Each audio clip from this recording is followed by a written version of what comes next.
হামাসকে শেষ হুঁশিয়ারি দিলেন আমেরিকার প্রেসিডেন্ট ডোনাল্ড ট্রাম্প। দাবি করলেন গাজায় আটক সব বন্দীকে এখনই মুক্তি দিতে হবে, নয়তো শেষ হয়ে যাবে হামাস।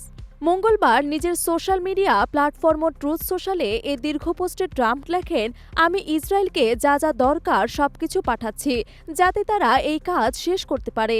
হামাসের কোনো সদস্য নিরাপদে থাকবে না যদি তারা আমার কথা না মানে। এখানেই থামেননি ট্রাম্প। তার আরও হুঁশিয়ারি, যদি এখনই সব বন্দীকে ছেড়ে না দাও, যদি হত্যা করা ব্যক্তিদের দেহ ফিরিয়ে না দাও, তাহলে তোমাদের অস্তিত্ব শেষ হয়ে যাবে। ট্রাম্পের এই পোস্টে গাজার সাধারণ মানুষকেও হুমকি দিয়েছেন তিনি। লিখেছেন, গাজার মানুষের জন্য এক সুন্দর ভবিষ্যৎ অপেক্ষা করছে, তবে বন্দি আটকে রাখলে তা কখনোই বাস্তব হবে না। যদি তোমরা এটা করো তাহলে তোমরাও মৃত।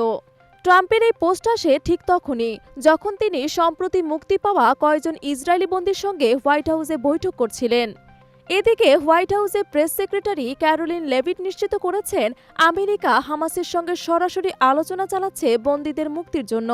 তিনি জানিয়েছেন, ইসরায়েলের সঙ্গে আলোচনা করেই এই পদক্ষেপ নেওয়া হয়েছে।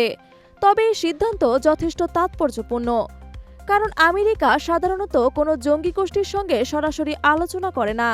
ট্রাম্পের এই বক্তব্য এবং আমেরিকার সরাসরি আলোচনার সিদ্ধান্ত গাজার পরিস্থিতিকে কোন দিকে ঠেলে দেবে সেটাই এখন বড় প্রশ্ন। ইসরায়েল কি সত্যি শেষ করে দিবে হামাসকে, নাকি মুসলমানদের ঈমান রুখে দেবে ইসরায়েলকে?